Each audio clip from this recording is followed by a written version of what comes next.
Hello friends, once again welcome to Chemistry Classes by Vijay Kumar Sethi. In this video I am going to discuss about elements, compounds, differences between compounds and mixture and differences between elements and compounds.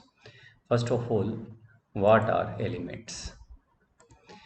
Scientist Robert Boyle was the first scientist to use the term element in 1661. After that, Antony Laurent Lavoisier was the first who gave definition of an element. And according to Lavoisier, an element is defined as a basic form of matter that cannot be broken down into simpler substances by chemical reactions. Clear? Elements can be normally divided into metals, non-metals, and metalloids.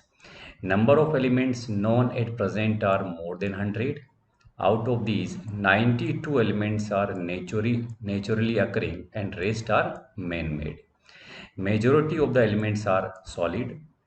11 elements are in gaseous state at room temperature.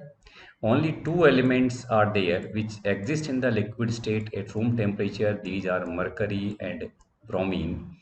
Elements gallium and cesium become liquid at a temperature slightly above room temperature, 303 Kelvin. Actually, these are the elements which melt when we kept on our palm. Their melting point is less than our body temperature. That's why they start to melt. This is about elements. Now we have discussed that elements are classified as a metals, non-metals and metalloids. First we'll discuss properties of metals. In the lower classes you have discussed all these properties. They have a luster. Luster means shiny appearance. They have silvery gray or golden yellow color. They conduct heat and electricity. They are ductile, means can be drawn into wires. They are malleable, means can be hammered into thin sheets. They are sonorous. Sonorous means they make a ringing sound when hit.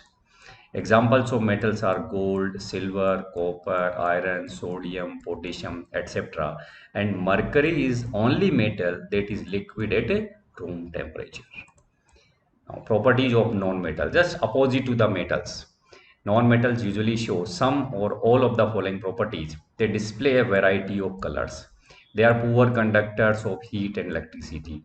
They are not lustrous, not sonorous, and nor malleable and ductile.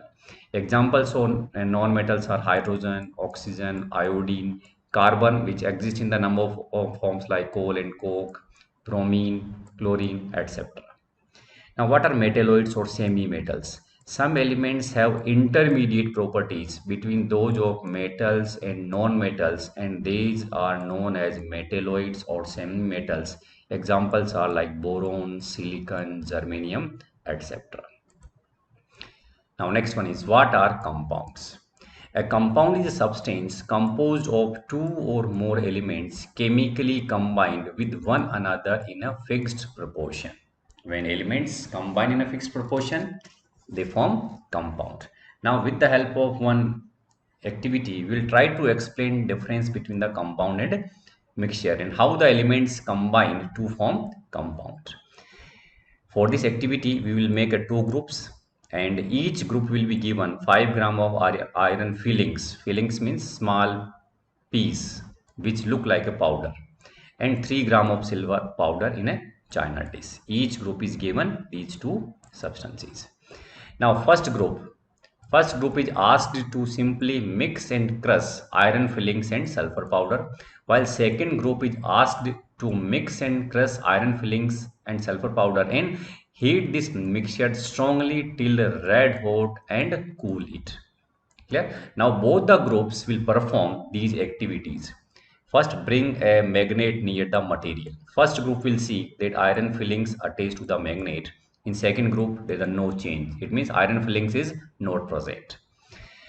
Again, observe the texture and color of the material. In first group, see that it is a mix of yellow powder and a gray iron fillings, and this is a heterogeneous. While the second group will observe that this is a black color and this is homogeneous. And add carbon disulfide to one part of the material obtained. First group will observe that yellow solution which obtained in which iron filings will settle down at the bottom. It means sulfur has been dissolved in the carbon disulfide, but iron fillings did not dissolve. And in this case, second group, there is no change on adding carbon disulfide. Again, in the second part, we add the dilute sulfuric acid or dilute hydrochloric acid. Group 1 will observe that colorless and odorless gas will be evolved. And if we find out which gas is this, then we can say if we bring the burning matchstick near to this test tube, then this burns with a pop sound. It indicates that gas evolved is hydrogen gas. And while in the second group, colorless gas with the pungent smell of rotten egg is evolved, and this gas is hydrogen sulfide. Its formula is H2S, hydrogen sulfide having a rotten egg-like smell. Now, what can conclude? Group 1 can conclude that they having a mixture of iron and sulfur. It is simply mixture. While in case of group 2, when they heat these two elements strongly, a new compound which is black in color, and that compound is iron sulfide is formed, and which has totally different properties. That is, iron sulfide is not showing the property of iron and not showing the property of sulfur. That is, its compound is formed. Now we can say that in group 1, physical change they observed, while in group 2, when they heat the mixture of iron filling and sulfur, chemical change is taking place and a new substance is formed, that is a compound. Now on that basis, we can differentiate between the compound and mixture. Like see, mixture, elements or compound just mix together to form a mixture and no new compound is formed. While in this case, they react and they form new compounds. A mixture has a variable composition, while the composition of a new substance is always fixed. A mixture shows the properties of the constituent substances, while new substances has totally different properties. The constituents can be separated fairly easily by physical methods, while in this case, constituents can be separated only by chemical or electrochemical reactions, not by physical process. These are the differences between mixture and compound. Now, after discussing this chapter, just we can summarize. This is matter, solid, liquid or gas on the basis of physical state. On chemically, it may be classified as a pure substance or mixture. Mixture has no fixed composition.